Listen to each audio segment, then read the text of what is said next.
guys, Green Goddess Botanic here. I'm coming at you from my really messy potting table. Dixie. Hey. Dixie dog. So what I decided I was going to do was bring my Fiddle Leaf Fig tree outside, and I'm going to wipe down the leaves and kind of give it a nice little polishing. And then I have a Repotting Tetrasperma that I'm going to stake to a pole. And then I have some cuttings of a Scindapsis plant right here that I'm going to pot up with the mother plant. So rather than freak out, I'm just gonna do something that I really love to do, which is plants and work with my plants. So hang out with me. We're gonna get our hands dirty. All right, plant friends, excuse the mess. This is like one of the first times I've even been outside at my potting bench since the nicer weather has started. So I'm really excited to be out here today. I think the first thing I'm gonna do is repot my Tetrasperma and get it staked to this bamboo pole that I have. Now it's a little long, so I might try to see if there's something a little bit shorter. Let's see here. Do I have anything that's a little bit shorter? I feel like everything I have is pretty freaking tall. Oh yeah, you can see the height difference here. It's only this much, but I think I'm gonna go with the smaller one. So my Tetrasperma was living in this terracotta pot here. So I think I'm gonna move it to something that's a little bit deeper. This one here I think will hold the pole a little bit better. And in the bottom I've just put a whole bunch of orchid bark because I don't want there to be any issues with drainage. So I have 3 pieces here of my Tetrasperma,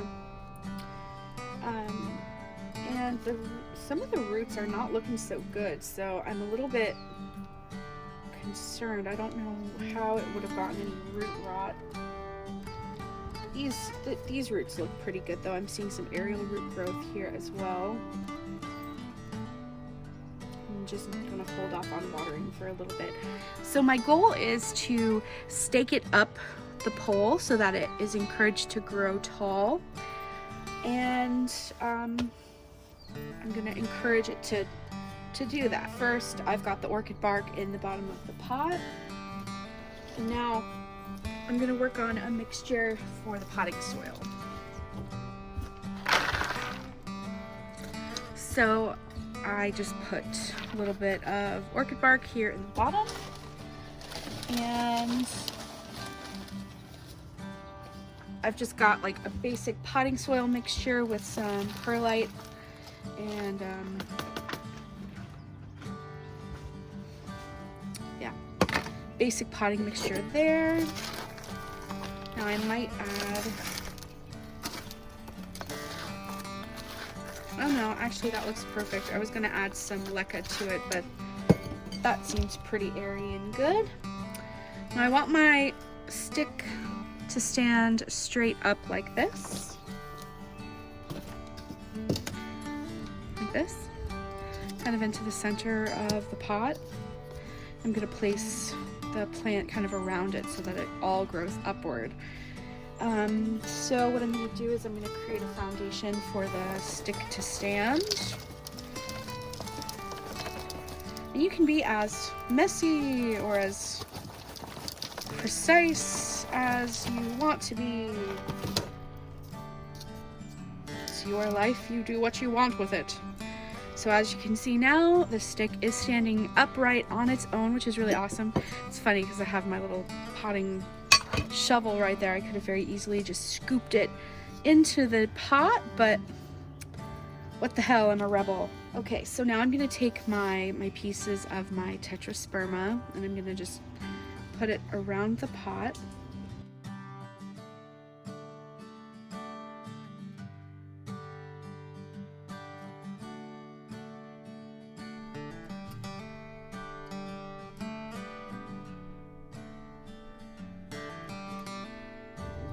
Just like that.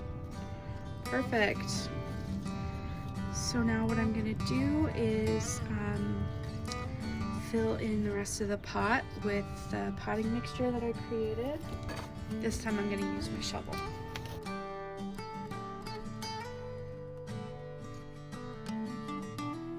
Oh, this looks so good. Oh, I'm really happy. I always recommend holding on to these boxes. This one just happens to be from the Portland nursery. I like to carry my plants home in them, and then I will keep them for potting purposes like this because it was so easy to just kind of like tap all the soil into one corner and just kind of shimmy it onto the plant where I wanted it to be. The next part of the video will include me tying the plant to the spike. So because it's fairly, gosh, it's honestly pretty stable just on its own, I'm not even sure I really need to tie anything up. Gosh, I mean, look at that. It already freaking looks perfect. But you know what, for posterity and to make sure if, you know, I knock it over or whatever, that it'll be okay, I'm just gonna use the tie that I had originally planned. I think I'm gonna tie it right here at this point where it kind of gaps away from the bamboo stake, just to kind of keep it secure. And this is a long tie, so I might just kind of wrap it around a couple times and then twist it right back there. Now, I keep my ties, you know, easily removable, so I kind of wrap them around a couple times and then I'll just create a little twisty here. So I think all in all, it looks pretty amazing. I think it's going to be a very happy little plant. As you can see, I've got some new growth shooting out right here. And that's the repotting of the Repotting Tetrasperma. Now the next thing on the docket is to take my Scindapsis that I have here and add in the cutting. So I gave this plant a haircut maybe a month or so ago, and I have these cuttings that have been rooting in water since then. Well, some of them don't have any signs of growth, so I probably will just keep them rooting in water, but I have a couple here that are showing some serious root growth, if you can see that. That's so great. Good job. So let's see here. I'm gonna dump this out of here. It's just watered, so the soil is a little bit damp. It's kind of a thing I do now. I just always put orchid bark in the bottom of the pot as a base to help with drainage. And then we've got the plant here.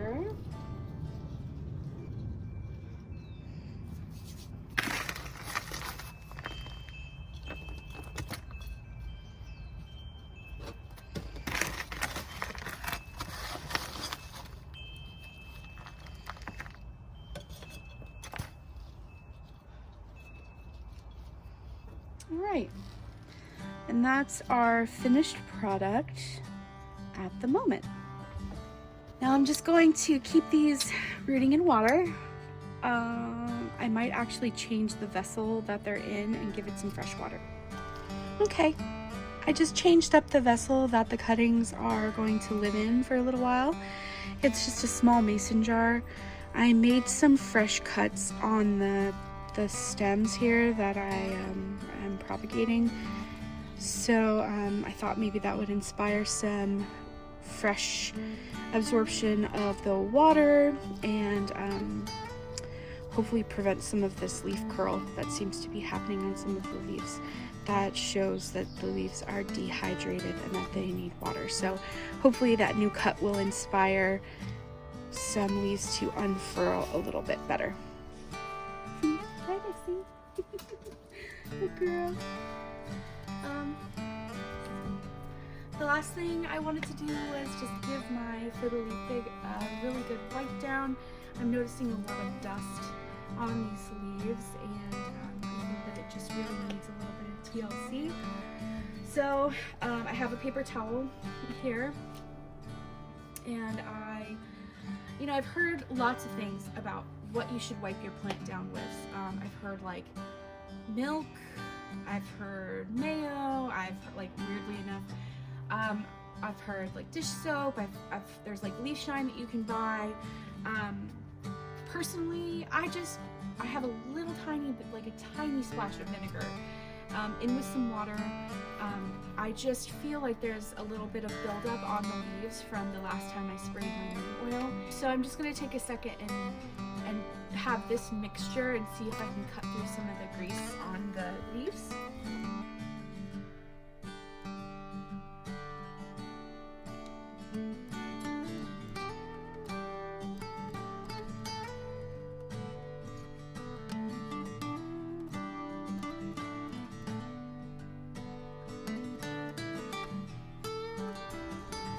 As you can see, I'm actually like getting little balls of dust coming off of the leaves, so I feel so ashamed. I feel like it's been a little while since I've done this process, and it's important to keep up with this process so that your plant can photosynthesize properly, because without the leaves being nice and clean, they're unable to absorb the sunlight and the nutrients to the best of their ability. So looking forward to getting some new growth, hopefully, because of this. So you guys might remember that this is the Fiddle Leaf Fig tree that I rescued from Home Depot last summer. I was walking through Home Depot and I found this tree kind of in the back of the warehouse. No natural sunlight. Lots of leaves were damaged and super crunchy. So we've made some good progress, and I know that there is a very bright future ahead of this plant. I recently sprayed neem oil because I use it as a pest prevention. So I think with the neem oil it creates this film on the leaves, and so I'm happy to get some of that film off of the leaves so it can respirate. I'm telling you, this film on this is crazy. Okay, so I think they're looking a lot better. Shiny and happy and clean.